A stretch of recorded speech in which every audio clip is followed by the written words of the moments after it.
सो भाई लोग, जो था यही तक था। Barcelona get knocked out by PSG. अब देखियो लास्ट मैच, एंड बहुत ही बढ़िया तरीके से पीएसजी ने डोमिनेट किया बार्सा को। मैं नहीं बोलूँगा डोमिनेट किया, मतलब अगर ये मैच में अगर बोलूँ कि बार्सिलोना हारा है मैच रादर देन पीएसजी जीता है, क्योंकि अगर बार्सिलोना ने वो बेसिक मिस्टेक्स नहीं किया होता तो मुझे नहीं लगता कि पीएसजी बार्सिलोना को हरा पाता। स्पेशली हम लोगों ने फर्स्ट लेग देखा था, बार्सिलोना के डिफेंडर्स बताओ या फिर मिडफील्ड बताओ किस तरीके से डेम्बेले और एम्बापे को न्यूट्रलाइज किए थे। 2-3 एक 10-12 मिनट का पैचेज आया था, उसमें back to back 2 goal score कर दिए थे। नहीं तो ओवर 90 मिनट तक पीएसजी कुछ उतना कुछ उखाड़ नहीं पाया अपने होम पे भी। बार्सिलोना के मतलब सो कॉल 17 साल के यमाल बताओ या 16-17 साल के कुबारसी बताओ, ये सारे लोग मिलके पीएसजी को बुरी तरीके से कंट्रोल किए थे। लेकिन उसके बाद आप 1 गोल का लीड लेके आते हो। एंड बार्सिलोना की बात यही है कि भैया अगर बड़े टूर्नामेंट आप जीतना चाहते हो या फिर बड़े लीग आप जीतना चाहते हो, देखो क्वार्टर फाइनल सेमीफाइनल ये ऐसे सारे मुकाबले होते हैं कि भैया आपको ज़्यादा कुछ करने की ज़रूरत नहीं है। आपका प्लेयर्स फॉर्म में है, आपके पास स्किल, आपके पास टैलेंट है, इसलिए आप गारंटी क्वार्टर फाइनल सेमीफाइनल में खेलते हो।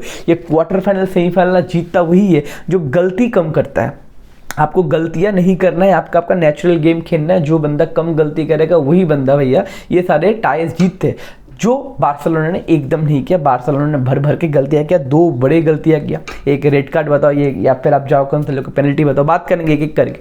तो मैच की बात अगर करते हैं तो 1-0 का एक स्कोर लाइन बताओ या फिर 1 गोल का लीड लेके बार्सिलोना आ रहे थे, बट अभी तक तो एवे गोल का मामला नहीं है। तो मोटा मोटी करके आप अगर लीड लेते हो तो आपके पास फेवरेबल होता है। तो बार्सिलोना के बाद 1 गोल का लीड था, 10-12 मिनट के अंदर ही एक और गोल मार दिया। अब अराहो बताओ, अराहो के साइड से अटैक क्रिएट हुआ, यमाल ने थोड़ा क्रिएटिविटी दिखाया एंड रफीना ने फिर से गोल स्कोर कर दिया। और उसके बाद बट ऑब्वियस 2-0 का एक हेल्दी लीड आ गया था, स्पेशली अगेंस्ट पीएसजी, क्योंकि पीएसजी का पहले मिनट से इंटेंट दिख रहा था लेकिन उस कंट्रोल वो क्रिएटिविटी नहीं दिख रहा था। और हम लोग जानते हैं कि पिछले आपके फर्स्ट लेग में बार्सिलोना के पास ये क्षमता है कि पीएसजी के जितने सारे अटैकर से हो सकते हैं, उनके पास इंडिविजुअल ब्रिलियंस से हो सकते हैं, उनके पास वो टैलेंट है, एक्स्ट्रा स्किल है, लेकिन भाई बार्सिलोना न्यूट्रलाइज कर सकता है। तो 2-0 का आपके पास लीड है, होम गेम है, and but obvious pressure 100% PSG के ऊपर है। तो हम लोग प्रेडिक्ट कर चुके थे भैया ये मैच टाई खत्म हो जाएगा, बार्सिलोना आराम से कंट्रोल कर लेगा ये मैच को।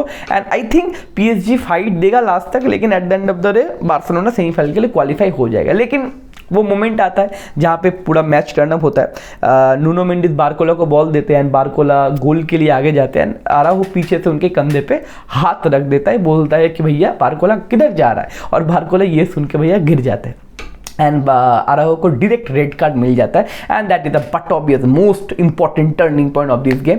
एंड इसके ऊपर बहुत सारे फैंस का भी ओपिनियन डिवाइडेड है। बहुत सारे लोग बोल रहे हाँ डायरेक्ट रेड कार्ड था, एंड बहुत सारे बोल रहे नहीं भाई बार्सा गेट ड्रॉप थे तो रेड कार्ड नहीं था। अगर मेरा ओपिनियन मैं आपको बोलूँ कि भैया वो तो लास्ट मैन था, but obvious red card offence तो है ही, लेकिन जो फिजिकल कॉन्टैक्ट था मेरे भाई बहुत ही ज़्यादा सॉफ्ट था। इस तरीके से आप मतलब ऑफ बैलेंस होकर गिर नहीं सकते। मतलब आजकल के फुटबॉलर बताओ, आजकल के फुटबॉल बताओ या रेफरी या फिर भार बताओ, ये सारे फाउल्स देते हैं, लेकिन इस तरीके से क्वार्टर फाइनल एक हाई इंटेंसिटी मैच और इस तरीके से सॉफ्ट फाउल नहीं देना चाहिए, स्पेशली डायरेक्ट रेड कार्ड नहीं देना चाहिए। क्योंकि देखो मैं ये बोलना चाहता हूँ कि भाई ये ओपिनियन तो डिवाइडेड रहेगा रेड कार्ड है कि नहीं, लेकिन मैं क्वेश्चन पूछना चाहता हूँ भाई अराहो से, भैया आप 2-0 से आगे हो, प्रेशर आपके ओपोनेंट के ऊपर है, आप अपने होम पे हो, ठीक है ना।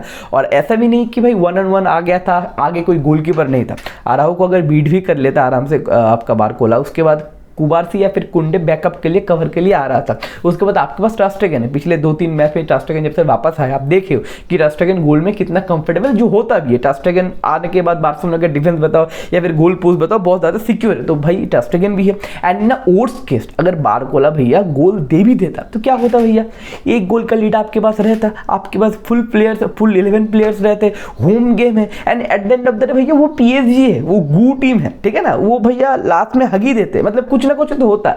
लेकिन उस मोमेंट पे आई थिंक अराहो खुद को कंट्रोल नहीं कर पाया, डिसीजन मेकिंग गलत हो गया एंड उसके कंधे पे हाथ रख दिया। टैकल तो मैं नहीं बोलूंगा, वो कंधे पे भैया हाथ रख दिया और बारकोला ने उसका 100% लाभ उठाया एंड बारकोला गिर पड़े, पता नहीं क्यों गिर पड़े, लेकिन बारकोला गिर पड़े, बार्सा फैंस की नजरों से गिर पड़े, हैर आपके फील्ड पे भी गिर पड़े, डायरेक्ट रेड कार्ड मिल गया और वहां से कहने कि मैच पूरा खत्म हो गया। क्योंकि एम्बापे डेम्बेले जिस टीम में है एंड इंडिविजुअल ब्रिलियंस दिखा सकते हैं, and specially quarter final, second leg, UCL, इस तरीके का मैच में अगर आप न्यूमेरिकल सुपीरियरिटी आप दूसरी टीम को को दे देते हो तो भैया आप पूरा कंट्रोल ही दे देते हो। और फर्स्ट गोल का जो क्रिएटिविटी आया था यामाल से, एंड यामाल को आपको सब्स्टिट्यूट करना पड़ा, एंड पूरा फॉर्मेशन चेंज हो गया, अप्रोच चेंज हो गया, इंटेंट पूरा चेंज हो गया। एंड उसके बाद पीएसजी बहुत ही ज़्यादा कॉन्फिडेंट दिखी, लेकिन पीएसजी का मिडफील्ड का फिर भी उतना कंट्रोल नहीं था, क्योंकि देखो पीएसजी के मिडफील्ड में ऐसा कोई बॉसिज्म कोई नहीं है कि भाई मैं मिडफील्ड को कंट्रोल करूंगा। फिर भी पीएसजी मिडफील्ड में बॉल लूज कर रहे थे, लेकिन 11 वर्सेस 10 आप जान ही चुके हो। तो इस तरीके से पीएसजी का थोड़ा पैचेस में बताओ या फिर मोमेंट्स क्रिएट होना शुरू हुआ ज़्यादा। उसके बाद डेम्बेले का एक बहुत ही बढ़िया बैंगर आता है, बहुत ही बढ़िया गोल था। मतलब मैं क्यों बोल रहा हूँ कि भैया 10 मैन के साथ भी मतलब अगेंस्ट में भी पीएसजी उतना कंफर्टेबल नहीं था, मतलब पीएसजी को पैचेस लगे। मतलब मैं पूरा रिव्यू में यही बताऊंगा कि भैया ये टाई या फिर ये मैच बार्सिलोना हारा है रेदर देन पीएसजी जीता है, क्योंकि अगर बार्सिलोना वो गलती नहीं करता मुझे नहीं लगता मेरे भाई पीएसजी जीत सकता था। इवेंचुअली मेरा प्रेडिक्शन ये था कि पीएसजी जीत जाएगा, आराम से डोमिनेट करेगा बार्सिलोना को, लेकिन 2 लेग मिलके मेरे को लगा कि भैया पीएसजी के पास वो क्वालिटी पता वो मतलब कंट्रोल नहीं है कि बार्सिलोना को हरा पाता, रेदर देन बार्सिलोना ने बहुत ही ज़्यादा गलती किया। इसलिए कहने की कम करने का मौका मिला पीएसजी का, and the end of the match PSG कम किया।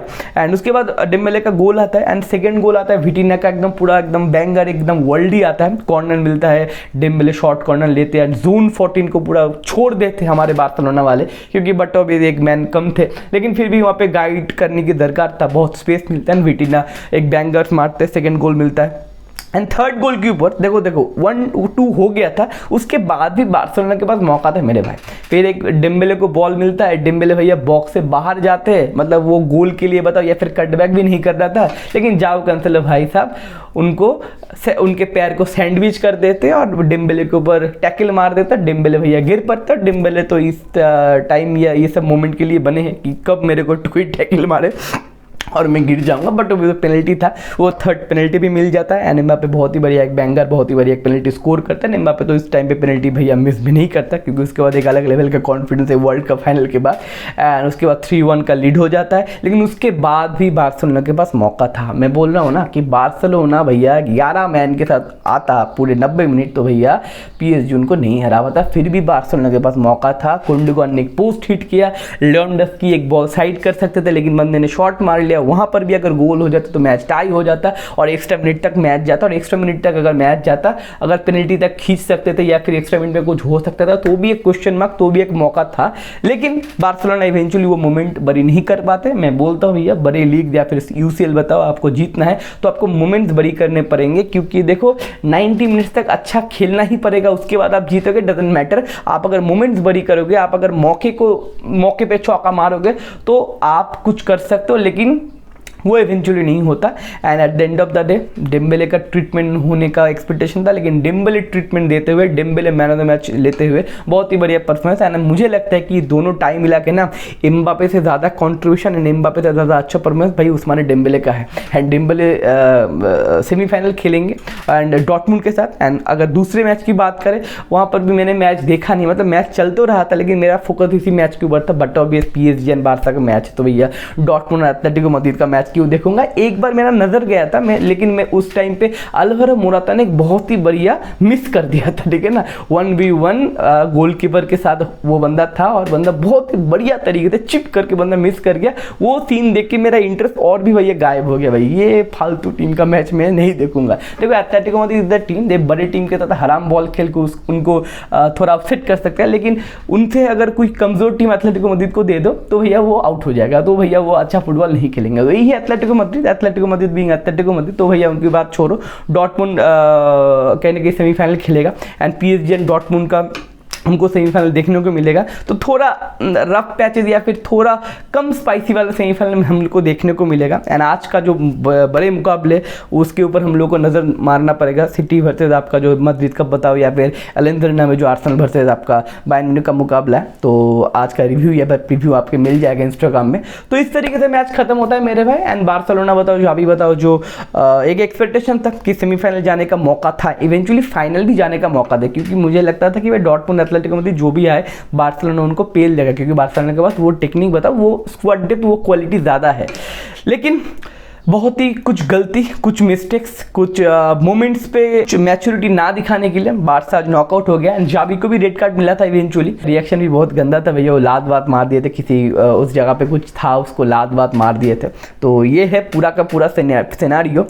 एंड मैच तो 90 मिनट तक नहीं चला, मोमेंट्स पे बड़ी हुआ। एंड यहाँ से रीस्टार्ट करना पड़ेगा बार्सिलोना को, क्योंकि अब जानते हो जावी अगले सीज़न नहीं रहेगा। तो एक मुझे नहीं लगता कि बहुत ही गंदा सीज़न था, क्योंकि आप सेकंड पोजीशन पे हो बारसा अभी ला लीगा में।